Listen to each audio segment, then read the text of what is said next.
Prieteni, bine v-am găsit din nou la Picătura de Speranță, această meditație ce își propune să ne încurajeze și să ne motiveze, să ne trăim viața din plin și să ne apropiem în fiecare zi de Creatorul ei, de Dumnezeu. Astăzi aș vrea să vă vorbesc despre următorul lucru.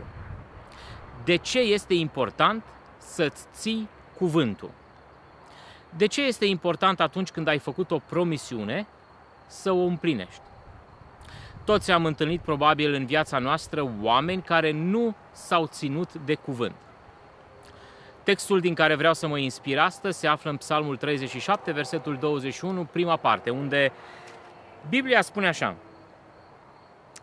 cel rău se împrumută și nu dă înapoi.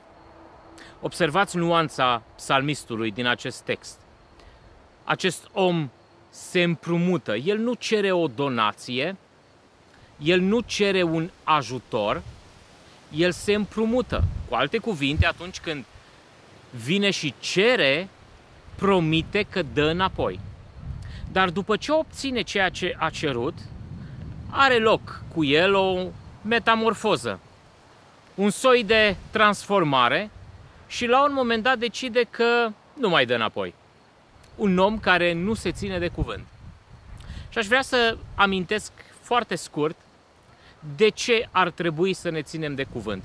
3 lucruri pe care vreau să le subliniez. 1. Ar trebui să ne ținem de cuvânt pentru că asta ne ajută să ne construim o imagine de sine sănătoasă. Felul în care te privești pe tine, felul în care te vezi pe tine însuți, va afecta tot ce este în jurul tău. Pentru că dacă ne vom vedea niște eșuați, niște oameni incapabili de a face ceva, asta, mai curând sau mai târziu, se va vedea în toate aspectele vieții noastre. Atunci când îți ții cuvântul, atunci când îți împlinești promisiunile, începi să îți zidești o stimă de sine sănătoasă, începi să ai încredere. 2. E important să ne ținem cuvântul pentru că asta ne ajută să construim relații sănătoase.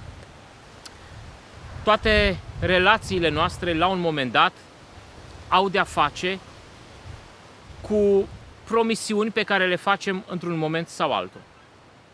Vom fi acolo la ora de, poți conta pe mine că te pot ajuta cu, sau alte exemple. În momentul în care promisiunile noastre sunt încălcate și nu ne ținem de cuvânt constant, pierdem încrederea celorlalți, iar asta ne afectează relațiile pe care încercăm să le avem. Vom pierde acele relații de calitate. Cu alte cuvinte, dacă vrei să construiești relații sănătoase și de calitate, atunci ține-te de cuvânt. Nimeni nu vrea să conteze pe cineva care nu se ține de cuvânt. Dacă vrei ca oamenii să conteze pe tine, dacă vrei ca oamenii să te asculte și să te urmeze, atunci împlinește-ți promisiunile făcute. Și nu în ultimul rând, o promisiune împlinită sau atunci când ne ținem de cuvânt ne ajută să avem încredere în viitor. În momentul în care privim în spatele nostru și vedem că am putut să realizăm, am putut să ne ținem de cuvânt, am putut să împlinim o promisiune sau alta, asta ne dă încredere. Asta ne furnizează combustibil de entuziasm, de încredere, de altruism și ne ajută să pășim spre viitor cu gândul că e posibil să ne atingem acele țeluri, acele rezoluții pe care ni le propunem. Așadar, prieteni, aș putea continua. Mă opresc însă aici. Picătura de speranță de astăzi este aceasta. Fii un om de cuvânt. Împlinește-ți promisiunile făcute. Atât pentru astăzi, prieteni.